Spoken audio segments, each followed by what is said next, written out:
नमस्कार, हमारा नाम है समरीन और आपने देखना शुरू कर दिया है लाइव सिटीज।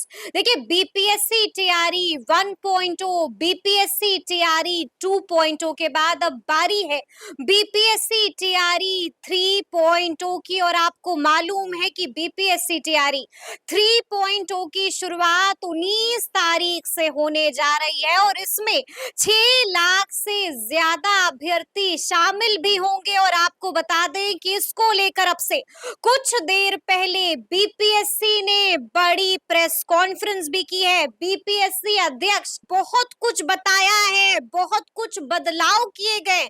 तो आखिर क्या कुछ बदलाव किए गए हैं, क्या कुछ नया करने जा रहा है बीपीएससी? सबसे पहले आप बीपीएससी अध्यक्ष को सुनिए। कि री एग्ज़ाम हम लोग 19 से 22 के बीच में ले रहे हैं, तो उसके number of candidate, number of centre, district, बाकी डिटेल आपको जो एक प्रिंट आउट दिया है उसमें हम लोगों ने दे दी है। बट 15 मार्च से लेके अभी के दिन में 3-4 महीने में परीक्षा कंडक्ट करने का राष्ट्र स्तर का और राज्य स्तर का माहौल में आप सब देखेंगे काफ़ी बदलाव आया है। एक ऐसी धारणा बन गई है कि किसी भी एग्ज़ाम को कदाचार मुक्त कराना एजेंसियों के लिए मुश्किल हो रहा है और एक ऐसा नैरेटिव प्रिंट और इलेक्ट्रॉनिक मीडिया के माध्यम से और बाकी सोशल मीडिया के माध्यम से बन रहा है कि कॉम्पिटिटिव एग्ज़ाम या एंट्रेंस एग्ज़ाम के जो क्वेश्चन पेपर है उसको कदाचार मुक्त रूप से एग्ज़ाम लेना परीक्षा एजेंसियों के लिए संभव नहीं हो पा रहा है। तो आयोग के लिए एक बड़ा चैलेंज की घड़ी है और इसी को ध्यान में रखते हुए राज्य के छात्रों के हित में, युवा के हित में आयोग ने कोशिश की है कि टीआरई 3 की री एग्ज़ाम और आगे होने वाली परीक्षाएं स्वच्छ और कदाचार मुक्त हो। स्वाभाविक रूप से पहले वाली जो परीक्षाएं थी, जिस तरह से वो कंडक्ट की गई थी, उसमें आयोग ने काफ़ी सुधार किए हैं। काफ़ी सारे सुधार को हम लोगों ने जून महीने में जो 28 और 29 तारीख को हेड टीचर और हेड मास्टर की जो एग्ज़ाम ली थी उसमें लागू किया था। जिनको मौका मिला होगा आप लोगों में से उन्होंने ज़रूर देखा होगा, ज़रूर सुना होगा उसके बारे में हमने क्या क्या चेंजेस किए। बड़े सारे चेंजेस को आगे आने वाली एग्ज़ाम में, मतलब 18 से जो एग्ज़ाम हो रही है उसमें भी करेंगे और एक एलिमेंट ऑफ सरप्राइज हम लोग हमेशा आगे वाली हर एग्ज़ाम में बनाए रखेंगे।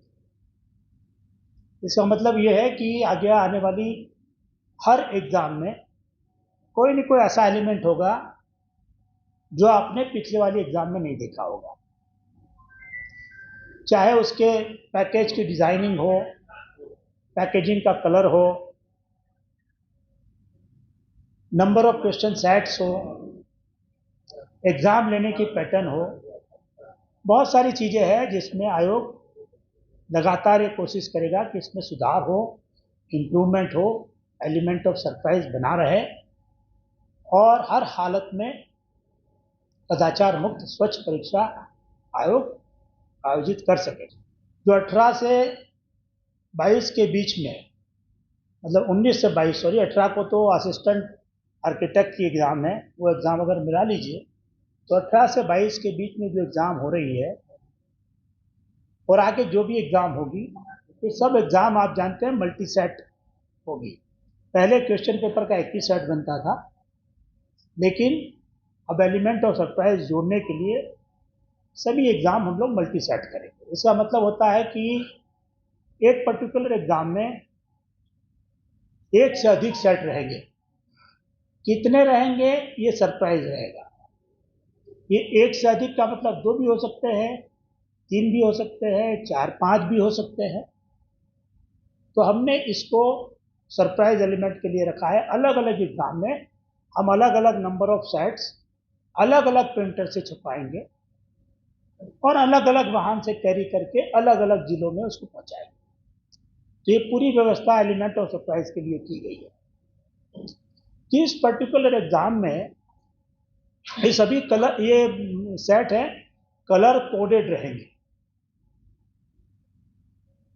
इस सेट को कोई नंबर नहीं दिया गया है, इसका कोडिंग कलर से किया है। और किस कलर सेट का किस एग्जाम में कि किस जिले में उपयोग किया जाएगा उसकी सूचना आयोग के सिक्योर्ड नंबर से सभी जिला पदाधिकारियों को एग्जाम के दिन 2.5 से 3 घंटा पहले दी जाएगी। तो 18 तारीख से जो एग्जाम है, 19 तारीख से जो एग्जाम है, उसमें सुबह 9 बजे इसकी सूचना दी जाएगी कि कौन वाला सेट यूज किया जाएगा। और 9:30 बजे से बच्चों की एंट्री एग्जाम सेंटर में शुरू हो जाएगी। ये एंट्री 11 बजे तक ही हो पाएगी। और अगर 9 बजे तक हम लोग कलर कोड जो यूज करना है वो डिसाइड करते हैं, तो उस कलर कोड का क्वेश्चन पेपर को सेंटर पर पहुंचाने के लिए पेट्रोलिंग मजिस्ट्रेटों के पास 1 से 1.5 घंटे का ही टाइम रहेगा, जो कि पर्याप्त है एक जिला में ही। आपने देखा होगा पहले 2 पाली में एग्जाम होती थी, हम लोगों ने इस बार एक ही पाली में किया है। 19, 20, 21 की एग्जाम एक पाली में है, 22 और तारीख को जो एग्जाम है वो 2 पाली में हम लोग कर रहे हैं।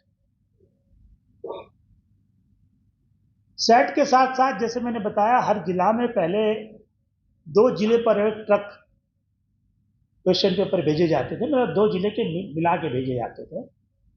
इस बार उसमें चेंज किया गया है, इस बार एक जिले में एक ट्रक होगा। इसका मतलब है ताला कहीं खुलेगा नहीं, जो भी प्रिंटर से चला वो सीधे एक डिस्ट्रिक्ट में पहुंचेगा, वहीं ताला खुलेगा। और सभी जो व्हीकल होंगे ऑब्वियसली वो जीपीएस ट्रैकर से लैस होंगे। साथ में उसमें ड्राइवर के अतिरिक्त रिस्पॉन्सिबल ऑफिसरों को, एम्प्लॉय को प्रतिनिधित्व किया जाएगा। तो प्रिंटर के वहां से अलग अलग राज्य में, देश में, नॉर्थ साउथ ईस्ट वेस्ट जहां भी है, वहां से प्रिंटर से अगर आता है क्वेश्चन पेपर, तो वो किसी पदाधिकारी, किसी कर्मचारी, किसी परमानेंट एम्प्लॉय की निगरानी में ही जाएगा। इसके अलावा क्वेश्चन पेपर का जो पैकिंग है उसमें सुधार किए गए हैं। उसका पूरा पैकेजिंग हीट सील के माध्यम से किया गया है, जिसको कि ओपन करना संभव नहीं है, उसको फाड़ना ही पड़ता है।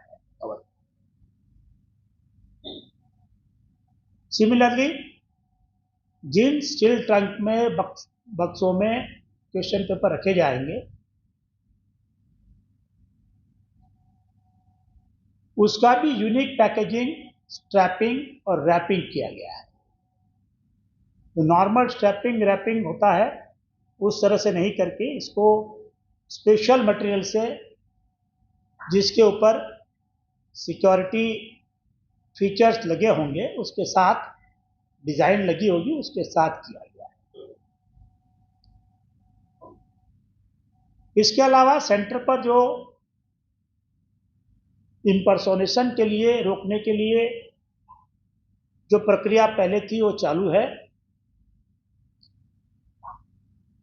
और 400 सेंटर पर करीब 10,000 से अधिक कैमरे लगे रहेंगे, जिसका सीधा फीड हमारे कमांड सेंटर में आता है। और यहाँ जिलावार पदाधिकारियों की टीम बनी है, जो प्रत्येक जिला के प्रत्येक सेंटर को वीडियो फीड के माध्यम से मॉनिटर करेंगे। कहीं कोई भी अवांछनीय प्रवृत्ति प्रतीत होती है तो सेंटर सुपरिटेंडेंट को और उसके नोडल पदाधिकारी को यहां से तुरंत अलर्ट किया जाएगा।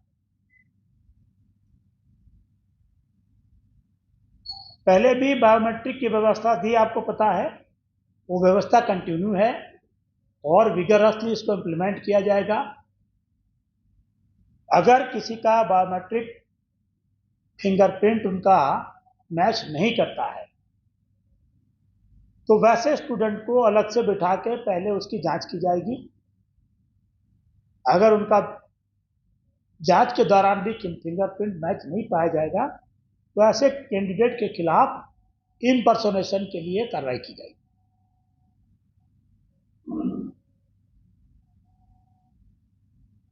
सभी सेंटर पर जैसे पहले ही बताया था जामर लगे रहेंगे, तो परीक्षा के दौरान और परीक्षा के पहले भी जामर के माध्यम से उस एरिया को सैनिटाइज किया जाए।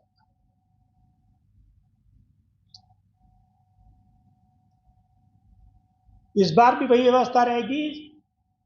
क्वेश्चन पेपर ट्रेजरी से निकल के सीधे सेंटर सुपरिटेंडेंट के कमरे में हम नहीं भेज रहे हैं। टोटल मतलब परसेंटाइल जो कह रहे हैं आपके हर सेट का परसेंटाइल निकालेंगे। देखिए, एक कॉम्प्लेक्स फॉर्मूला है, आप इसको कभी देखिएगा ध्यान से तो उन्होंने पूरी तरह से समझाया हुआ है।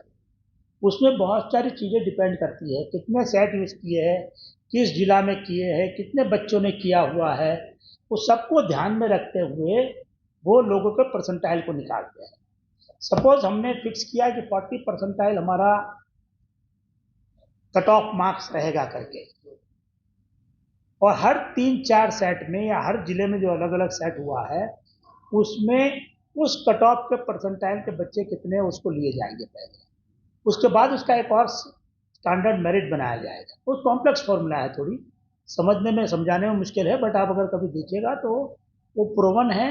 अलग क्वेश्चन सेट हो गए और अलग अलग दिन क्वेश्चन सेट के कलर भी अलग अलग हो गए, ऐसा नहीं कि एक ही कलर रहेगा, वो चेंज होते रहेगा। अब है कि इस चीज को नॉर्मलाइजेशन कैसे किया जाए, तो इसकी नेशनल लेवल की फॉर्मूला है। आपने देखा होगा बहुत बड़ी बड़ी एजेंसियां 15-15, 20-20 पाली में उसकी एग्जाम कराती है। जब हम अलग सेट से क्वेश्चन कराएंगे तो हर एक क्वेश्चन सेट से सक्सेसफुल कैंडिडेट या परसेंटाइल फिक्स करके एक नॉर्मलाइजेशन की प्रक्रिया पूरी की जाती है, एक फॉर्मूला है उसकी। वो नॉर्मलाइजेशन की प्रक्रिया के आधार पर फाइनल रिजल्ट डिक्लेयर किया जाता है।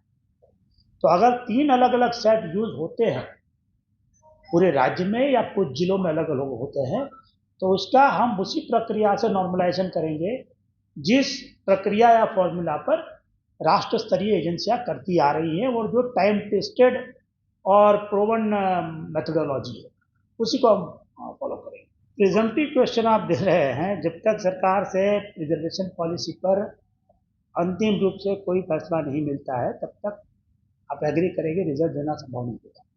अगर अंतिम फैसला आ जाता है तो आयोग जरूर कोशिश करेगा जितना जल्दी हो सके उतना रिजल्ट देते। एग्जाम करने के बाद रिजल्ट रोकने का कोई तुक नहीं, तो आयोग कोशिश करेगा कि जीएडी से जो डायरेक्शन प्राप्त होगा अकॉर्डिंगली हम लोग रिजल्ट तैयार करते हैं, जो मिनिमम पॉसिबल टाइम होगा उस वाले। सप्लीमेंट्री को लेकर भी लगातार सवाल आ रहा है, ये सवाल खत्म नहीं हो रहा। टीआरई 1-2 में जो बचे हुए थे वो भी मांग रहे हैं, टीआरई 2 वाले तो लगातार प्रोटेस्ट भी कर रहे हैं सप्लीमेंट्री करवाई है। अभी टीआरई 3 का भी है, इस पर भी लोग कह रहे हैं सप्लीमेंट्री आएगा कि नहीं, इस पर भी। और जो आप बात कर रहे हैं वो इस बात पर डिपेंड करेगा कि टीआरई 3 के का रिजल्ट फाइनली डिक्लेयर हो और अकॉर्डिंगली कितने लोग ज्वाइन करेंगे, उसके आधार पर वो वैकेंसी का विभाग कैलकुलेट करेगा। स्वाभाविक रूप से जब तक हम रिजल्ट नहीं डिक्लेयर करेंगे तब तक चयनित अभ्यर्थी की सूची विभाग को नहीं मिलेगी, अकॉर्डिंगली अभ्यर्थी ज्वाइन नहीं कर पाएंगे और अकॉर्डिंगली टीआरई 4 की वैकेंसी भी क्लियर नहीं हो पाएंगी। इसलिए ये सभी बातें इस पर निर्भर करेगी कि राज्य सरकार के आदेश के आलोक में आयोग कब तक रिजल्ट डिक्लेयर करता है, उसके आधार पर कितने लोग ज्वाइन करते हैं और उसके आधार पर आयोग विभाग टीआरई 4 के लिए वैकेंसी आयोग को कम्युनिकेट कर पाएगा। ये हर चीज एक दूसरे पर डिपेंडेंट है। एक चीज क्लियर होगी तो बाद में धीरे धीरे हर चीजें क्लियर होगी। बट ये निश्चित है कि TRE-4 की जो प्रस्तावित तिथि थी उससे शायद उसमें थोड़ा डिले हो सकता है। बिहार के जो हेडमास्टर और हेड टीचर अभ्यर्थी हैं वो लगातार सवाल पूछ रहे हैं, PWS का सर्टिफिकेट जो है क्या आप अपलोड कर सकते हैं, उसके लिए कोई डेट वगैरह आप लोग देंगे? टीचर हेड टीचर के केवल हमको एग्जाम लेकर रिजल्ट करना है और बाद की प्रक्रियाएं विभाग के द्वारा किया जाना है।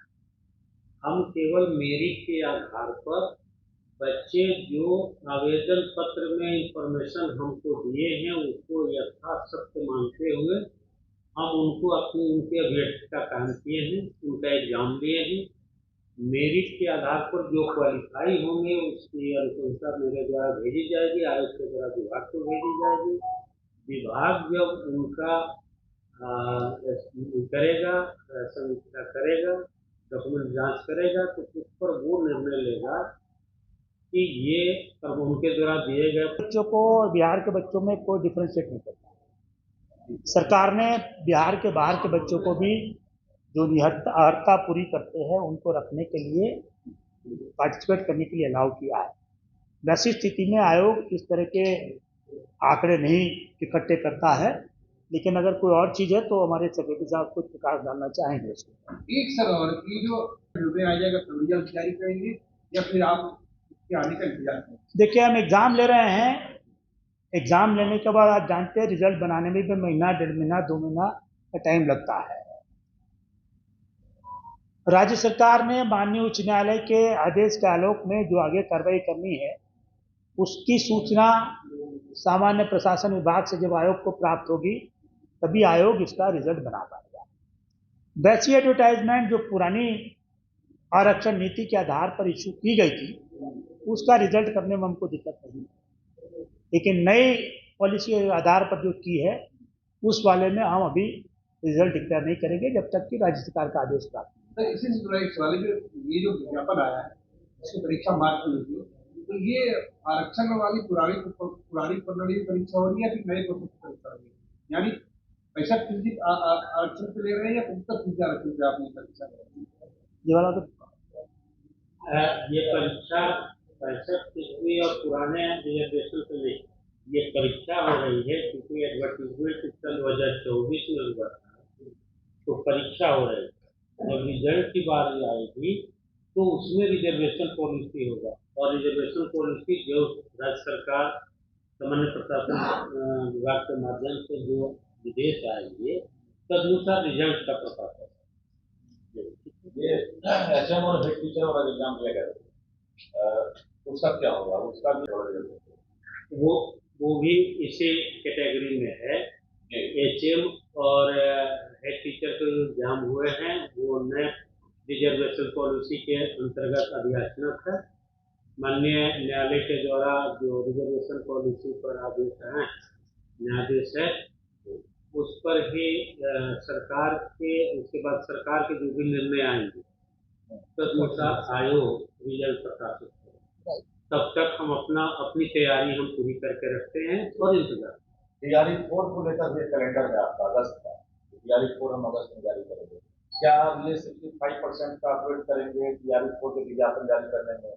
इसका अधिनियम को कड़ा बनाने के लिए जो प्रावधान किए गए हैं उसके तहत, उसकी सुसंगत धाराओं के तहत जो कार्रवाई होगी वो तो निश्चित रूप से होगी, लेकिन बच्चे के लिए भी, अभ्यर्थी के लिए भी एक बहुत बड़ा झटका लगेगा। उनको आगे वाले एग्जाम से डिबार किया जाएगा, उनके परिवारजनों के खिलाफ भी कार्रवाई की जाएगी,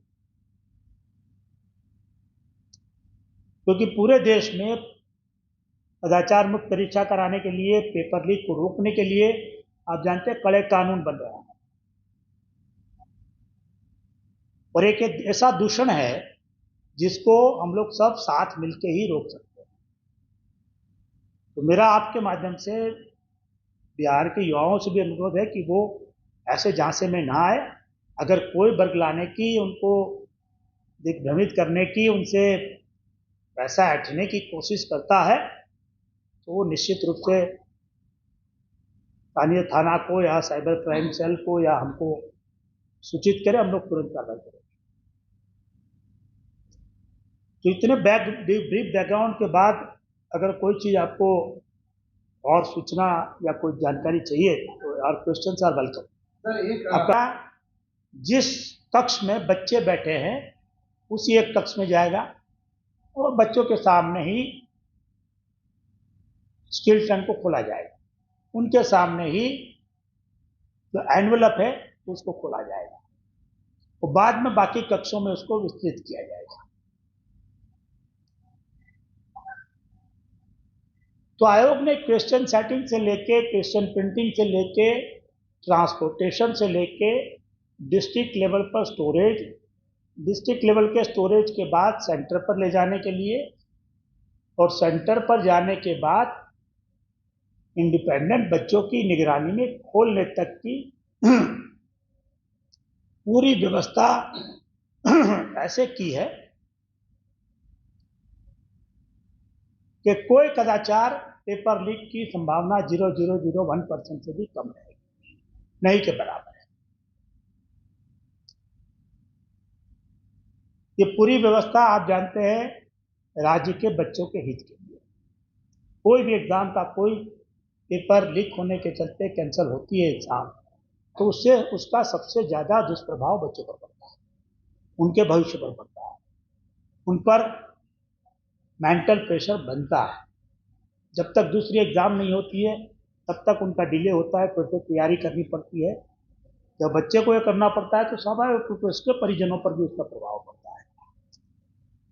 आयोग अपनी जिम्मेवारी से पूरी तरह अवगत है और इसीलिए कोशिश की है कि हम लोग एक स्वच्छ और कदाचार मुक्त परीक्षा ये जो चेंजेस बताया है उसके माध्यम से करें। जैसे मैंने बताया कि इसकी संभावना नहीं के बराबर है, इसलिए मैं आप लोग का भी सहयोग चाहूंगा। बहुत बार क्या होता है, रूमर फैलाई जाती है जानबूझ के कि साहब हमारे पास क्वेश्चन पेपर है, सो आप हमसे कांटेक्ट कीजिए, हम आपको समय पर क्वेश्चन पेपर उपलब्ध करा देंगे। इसके बजाय ग्रुप बनाए जाते हैं व्हाट्सएप पर, भी राशि की वसूली की जाती है इसकी। तो आपके माध्यम से मैं बिहार के युवाओं को भी अवगत कराना चाहूंगा कि ऐसे किसी जालसाजी में, किसी झांसे में ना आए। तो सुना आपने कि क्या कुछ बता रहे हैं बीपीएससी चेयरमैन रवि मनु भाई परामर।